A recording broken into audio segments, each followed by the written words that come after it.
This is KOLD News 13 Now, live.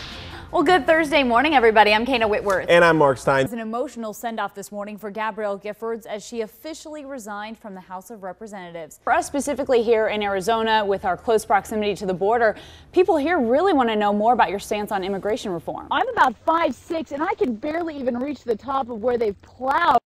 This is really creating a lot of buzz nationally, but I'm right here at our local chapter of Susan G. Komen for Southern Arizona. We're on Broadway and Swan. I've learned how to milk a cow. And she did good. There is a lot of exciting things going on. Oh, I think we're going to go over here. Hold on. Boop, boop. Right. Over here. All right. Oh, there we go. I'm a little. Oh, whoa, there we go. Hey, I'm the one who.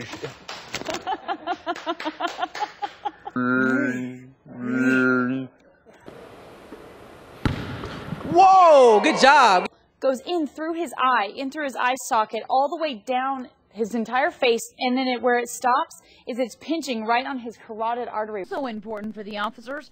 They put me through the obstacle course that the SWAT team uses. Many of you guys have made a new friend in Girls on the Run. Everyone! And doctor's next step here is to try and get her in a chair tomorrow and work towards removing that breathing tube. So this is all very exciting news. As a trauma surgeon, as a neurosurgeon, they're taking what is a potentially lethal injury to somebody and they're just trying to make them function again. And this is just 5 days post-op. Gabrielle Giffords is moving both her legs. I was able to speak with the artist who is doing it, Lee Hennessy, and so she described to me what this area will look like a little bit later this afternoon. So as we show you, the angel will go right here. Assure the family of Isabel Celis that they will continue on as we enter now the 7th day of searching. Good Friday morning, everybody. I'm KAYNA Whitworth. And I'm Mark Stein. This morning, hope continues that authorities will find Isabel, who was last seen 1 week ago today. Yeah, KOLD News 13's Ryan Ferran is live now at TPD's command center this morning with the latest. And Ryan, it seems that these press conferences are just becoming less and less frequent now. A super powerful gun that shoots rounds more than 100 miles away at several times the speed of sound is being developed right now for Navy warships. Mitt Romney has brought the GOP nomination battle a little bit closer to an end now. He swept all 3 contests yesterday. We stood on this lawn as a memorial began to build, and when it came to the condition of Congresswoman Gabrielle Giffords, we clung to words like cautious optimism. Now, a year later, we can hear from Gabby herself about her continued fight. I'm getting stronger. I'm getting better. Her words don't come as easy, but the impact is not lost. As with each step in her recovery, her strong will moves the community of Tucson and the rest of the country all pulling for her. The initial part of her recovery is what doctors called quick but small. She started by squeezing her husband's hand, then playing with his wedding ring. I would have glossed that over. If I walked into a room and saw someone sort of fumbling a ring, I wouldn't know what to make of that.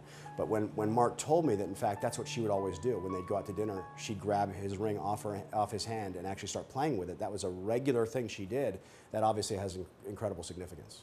The day President Barack Obama visited Tucson, Giffords opened her eye. And that was a poignant moment. She gained strength. She started standing, even taking a few steps on her own. She was then brought up here to the top of University of Arizona Medical Center so that she could look out over the mountains before she was flown to Tier Memorial Hermann Hospital in Houston. She began work almost immediately. Her recovery has doctors and aphasia specialists optimistic. Pelagie Beeson, head of speech, language, and hearing sciences at the University of Arizona, says Giffords can show improvement for years to come. I feel optimistic in terms of her continuing to get better. I know that it takes a lot of work, and I know that certain things are always going to be difficult, vulnerable. Chris Connolly, who is currently Giffords' speech pathologist at Tier Memorial Hermann in Houston, says while the gains aren't always great, they are moving forward. We have seen steady improvement. Giffords has even sent weekly topics from her chief of staff here in Tucson, and with practice, she can now lead her staff in discussions through video conferencing. Where I've heard that she is considered the most positive person in Congress. After knowing her, I understand why. She is a true delight. Giffords' character and strength have been revealed by this tragedy. The nurses who cared for her on January 8th say she was fighting the second she was wheeled into the ICU. I just knew she was going to be fine. I don't know how to explain that, but I just knew she was going to be okay. Her fight is far from over, but she's been an inspiration to all of us. I'm KAYNA Whitworth for KOLD News 13, live local, late breaking. It's math class at Huachuca City Middle School. Time to answer a question and upshoot the hands of the boys and boys.